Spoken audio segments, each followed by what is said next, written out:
Gavin, can you believe you texted me that how does it feel to get fired from the Blaze? And I texted you back, not very good, but at least you and I we're the same now, right? I mean, we've both been jilted by the same lover, as you could say. Could you say that? How did you find out? They just said we're not renewing your contract and you got to get the hell out of here at 7:01 p.m. on October 30th. That's what they said. They said get the hell out of here. They were very cordial and nice about it, honestly, and I got no complaints with the Blaze. I had a Christmas tree on my car at the time, and then I got this text. We got to talk, and he says, let's meet at a bar, and I'm like, that's not good. It's Christmas time. We're getting our trees. What's the issue here? And then it was your toast, buddy. Oh, my. All for a stupid in-tape. And, I actually want to make a complaint. I respect Glenn Beck a lot, but Glenn Beck was talking about all the great people that came from the Blaze. And I know technically when the merger happened, you did not get to join the Blaze, but I would argue that you're probably the most influential ex-Blaze member. I mean, when it comes to political relevancy, I mean, no disrespect. I guess Pete Hegseth now is a very important guy, but, you did create... Pete who, Seth? I didn't know he actually worked at the Blaze.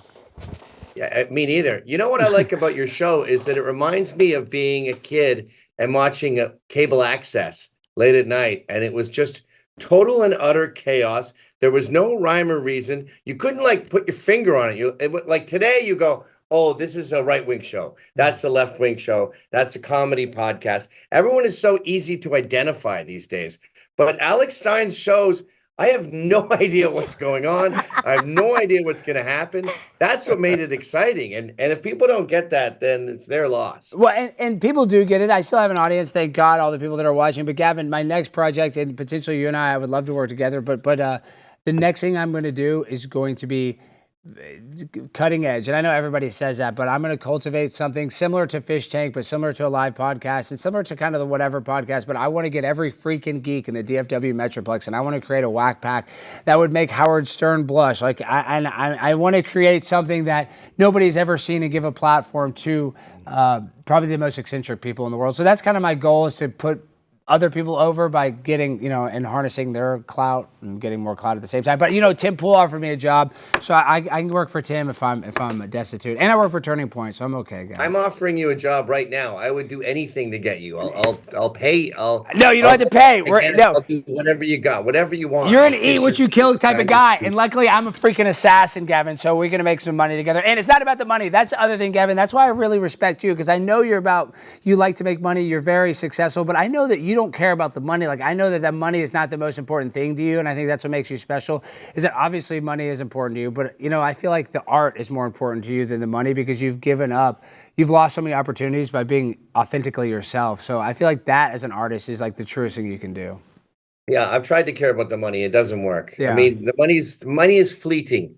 It's not going to be around for long. Same as fame, same as all these other things. But your legacy is what matters, and for your legacy to flourish, for you to have something to look back to be proud of, you need to make content. And your content is fantastic. Okay. Over the top. And you have a lot of different Alex Steins. There's the guy sitting on the Blimp, which I suspect is not actually a blimp, because I see a lot of the buildings repeat themselves. Yeah, it's not actually a blimp. Gav, you solved it in the episode 376, guys. This is all a facade. I knew it! We're not in a dirigible right now. The same buildings going around and around and around.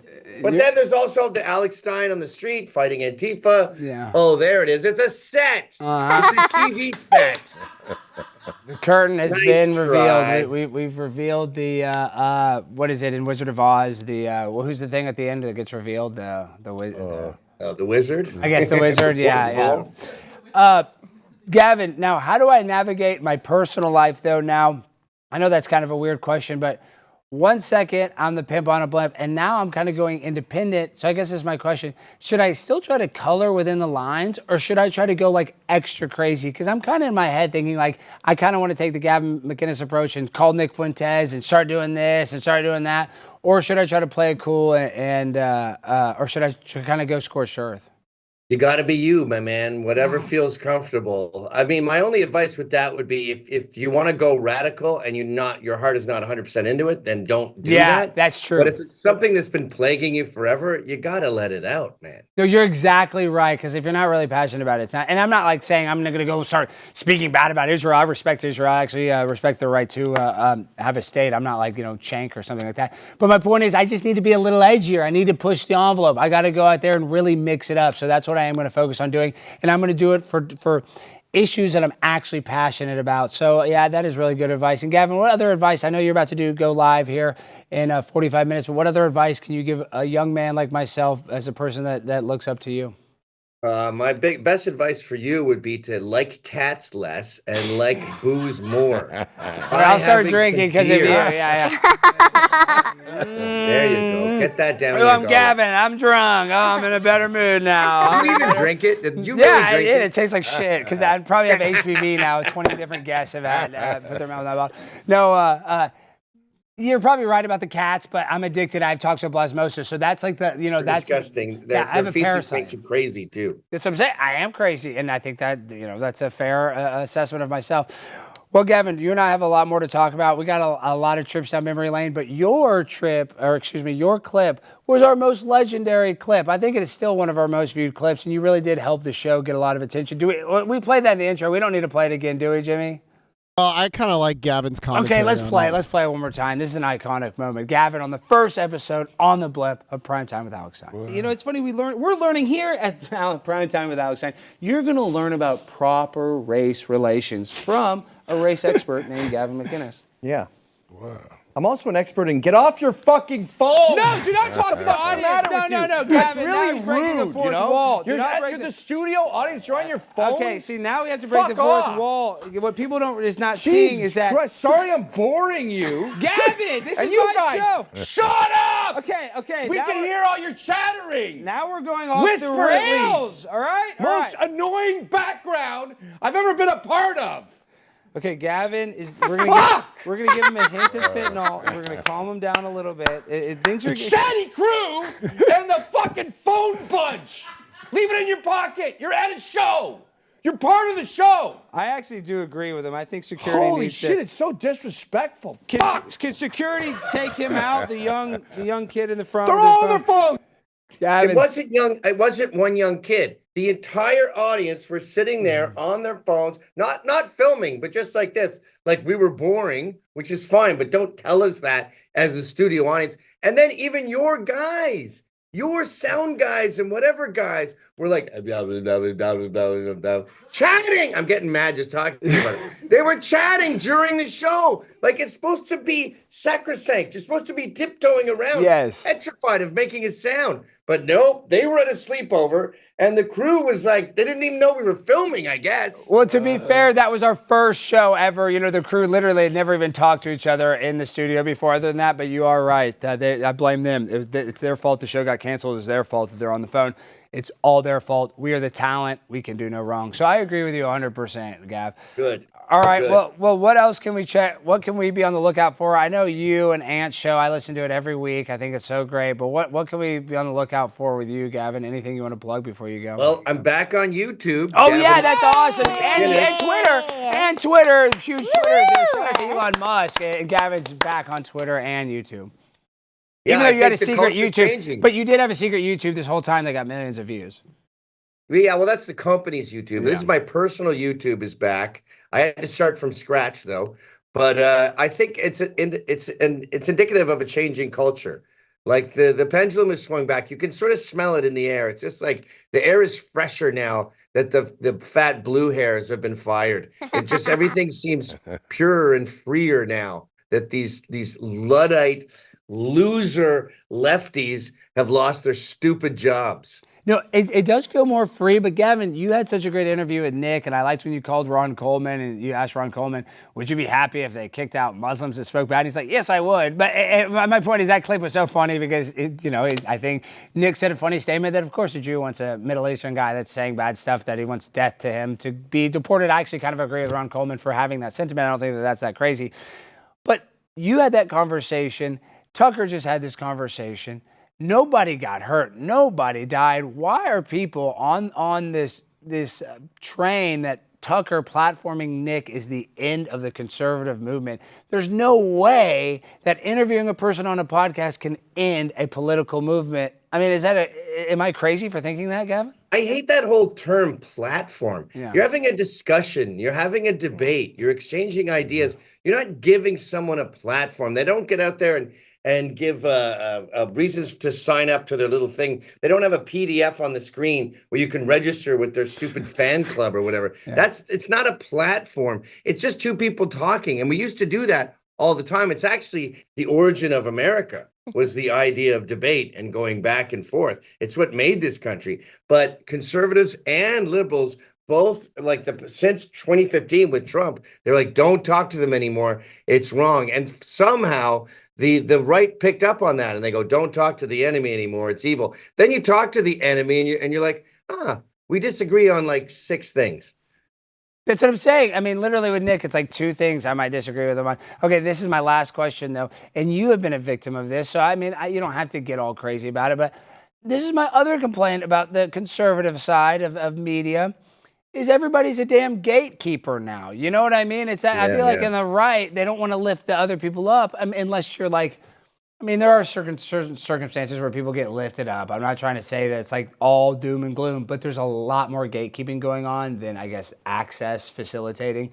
So can you explain, why does that happen on the right? Why is it so prevalent?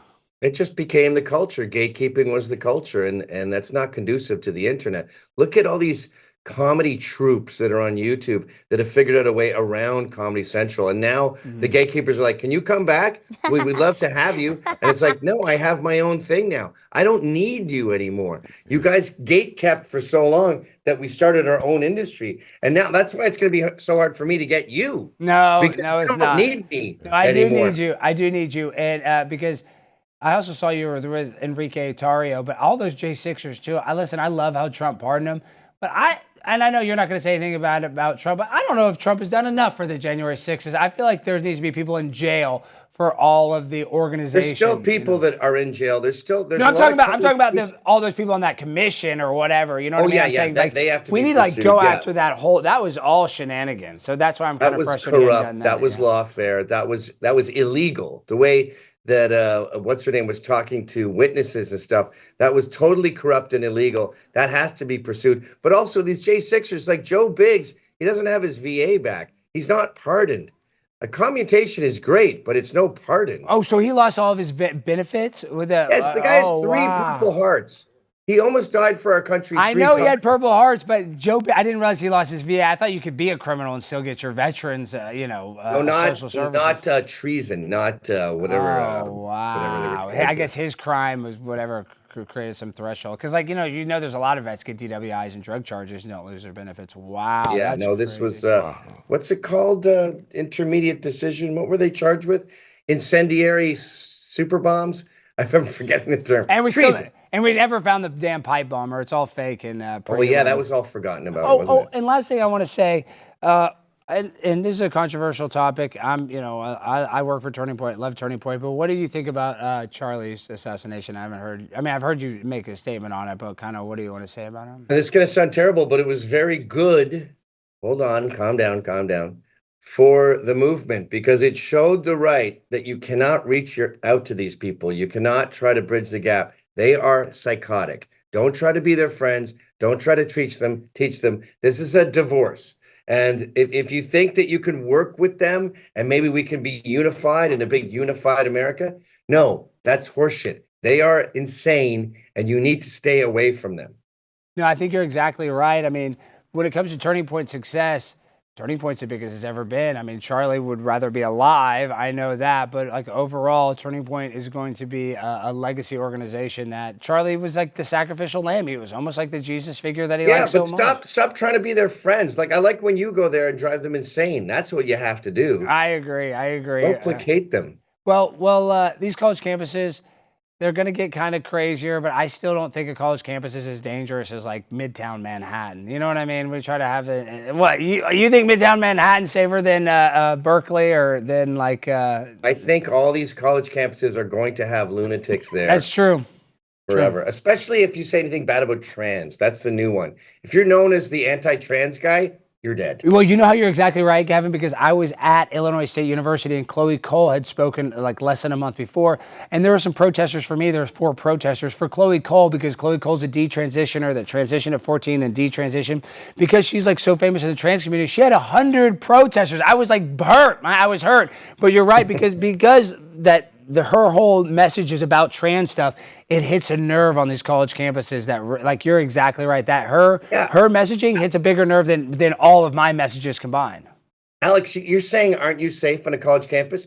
We had 500 people try to kill us. The police had to give us You're right. We did have almost die on a college campus. We were going through red lights with the sirens blaring. And we did have a to get away police from these escort. lunatics. You're exactly right, Gavin. We almost died at Penn State. Gosh. Wow. Time safe. flies. All right, Gavin. Thank you so much for making this show a success. And we got a bright future together, so I know you and I will be talking a lot. And once again, I owe you big time. Seriously, Gavin, anything I can do to ever help you, you've helped me so much. I owe you eternally, brother. Congratulations on getting freed, brother. Hey, I'm free. I'm free at last. Free at last. No, I'm kidding. All right. Love you, Gav. Bye, Gavin. My grind so refined, I got no time for no games. Ask yourself